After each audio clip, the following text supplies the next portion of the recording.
on, videos users? In today's tutorial, we're going to take a look at picture-in-picture with basic software. Let's jump right into it.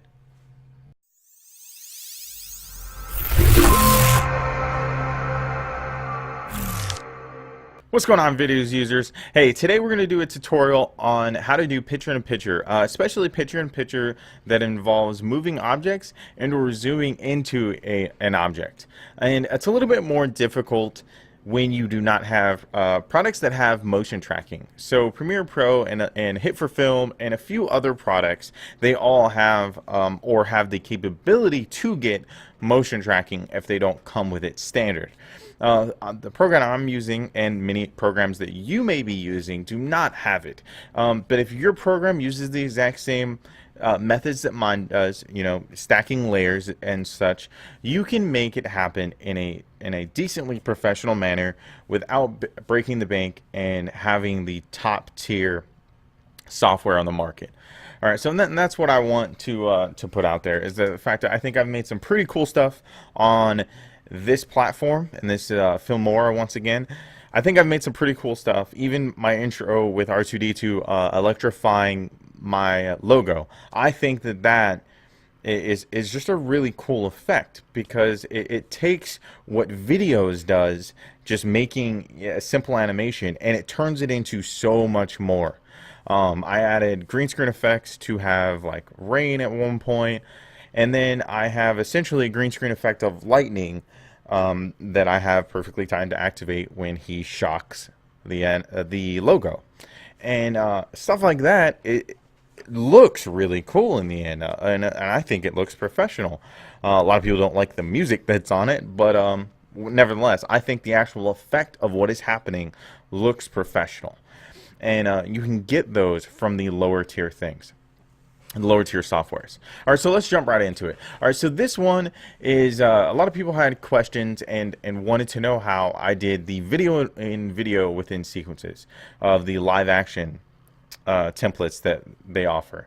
The biggest problem here is, you can see from even the intro that played with me, there's no masking effect in a lot of these software. So masking is essentially covering an area or selecting an area. So if I wanted to select this woman, I would mask around this woman and then motion track her. So wherever she moves, that track would move, and it would put her on a different layer than the rest of the video. Thus, anything that was moving in front of her would go in front of her and behind her, and therefore. And programs that don't have it, like this one, you kind of have to work around. So you see the lady that walks up's arm swing in front of my video. I wasn't trying to make this one perfect. I just wanted to be something different. But for these, the biggest thing for things like this is just, you really have to think about what you want to do. Creative mind is definitely your start point. If you want to do something bigger than what you have to dream it. You have to think it, because this didn't happen on its own.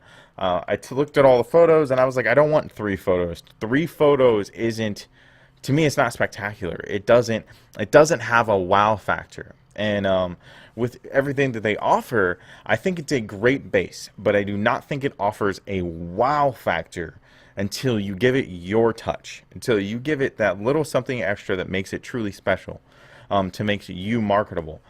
So I added the videos in, and like I said, there's no masking. So I added these videos in, and that's just as simple. I'll show you here. That's as simple as taking a video. Let me see. You know, I'm gonna put me on me. It's probably gonna make it lag out, but I'm gonna put me on me. All right, it's just as simple as adding the layer underneath of what you were doing, and then going from there. It's gonna bear with me. The computer is gonna run slow, because whenever it's recording the screen, it just takes a crap on me.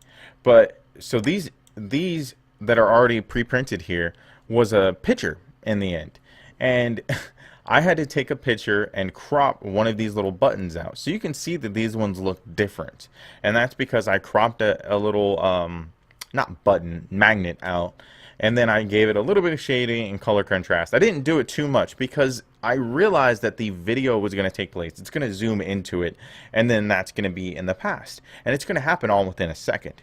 So as long as your eyes doesn't concentrate and focus on a magnet, which isn't the subject of the story you're telling, then you don't have anything to worry about. You don't want to put extra work always in the outliers. You want to put it in your major subject. So simple as I can make it quickly. I know I'm talking a lot. I just want you guys to better understand of where I'm coming from, and how you guys can have a better view of how to make videos like this using videos.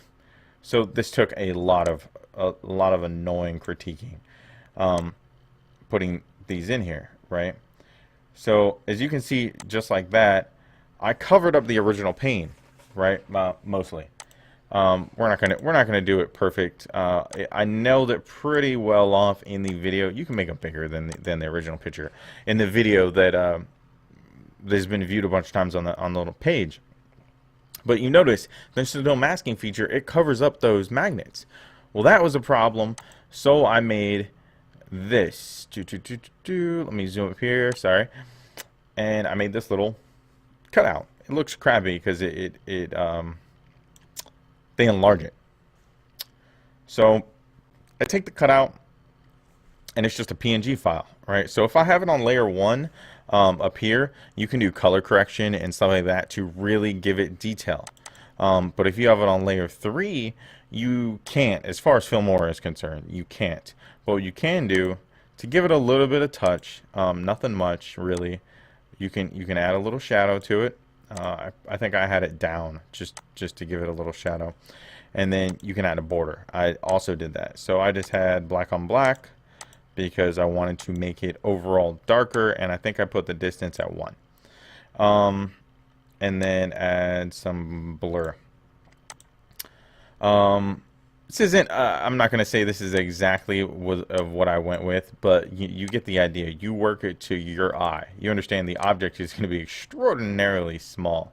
And I can already see from here the shadow I selected is a little bit too thick. So I got to go back in and adjust. All right, shadow distance. I think I had that at a 1. So there we go. So boom, shadow distance. And now I have to take and turn this and just try to get it to match. The angle that you'd put a magnet on, you might not put it on straight. You're just going to put it to try to cover the old magnet. So now you can see there, I'm not going to do the other one. I'm trying to make this as quick as possible, like I said. So now it covers the other one. It did cover the other one before I moved it. It covers the other one, and it's on top of the image. And then you get exactly what you wanted. So now when you play, mind you, like I said, everything's going to be really laggy. We're going to take a look at picture cat. Here, we'll just fast forward. You can see that the image works flawlessly in the background. In the final video, it would when I export.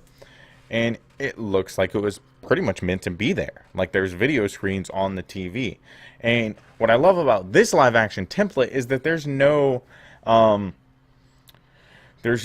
don't know what you would call it, but the live action role player does not interfere with the scene if you just take those 2 pictures. So you notice that it hangs up that first picture and the other 2 are already there. So it doesn't interfere. Her arms never cross the other videos. So you don't have too much to worry about.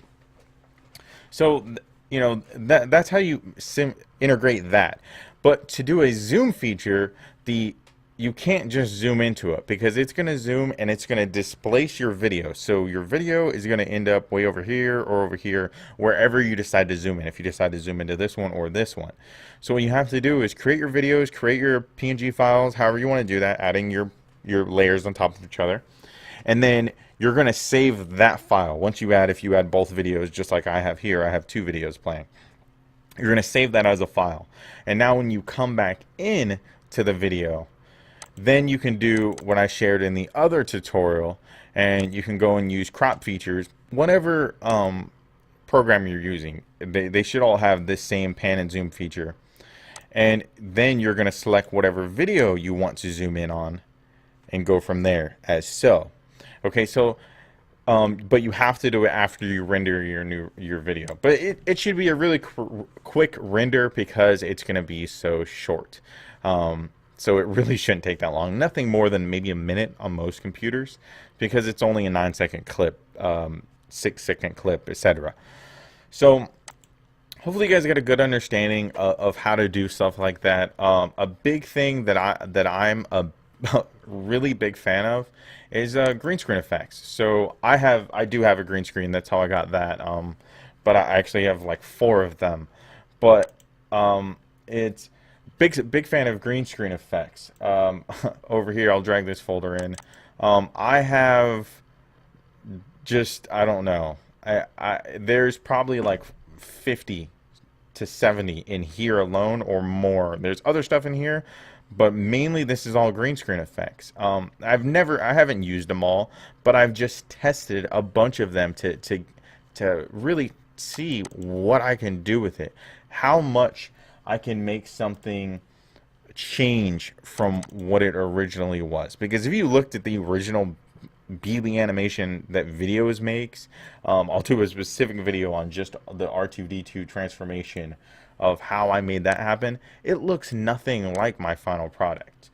So challenge you guys to go out there, take something you get from Videos and then make it your own, because that's what makes it special, and that's what to me would make it marketable to whatever your clients have, because you're truly offering something that most other people can't just spit out because it came from your mind. Yeah, stay positive, always create. Until next time, thanks guys.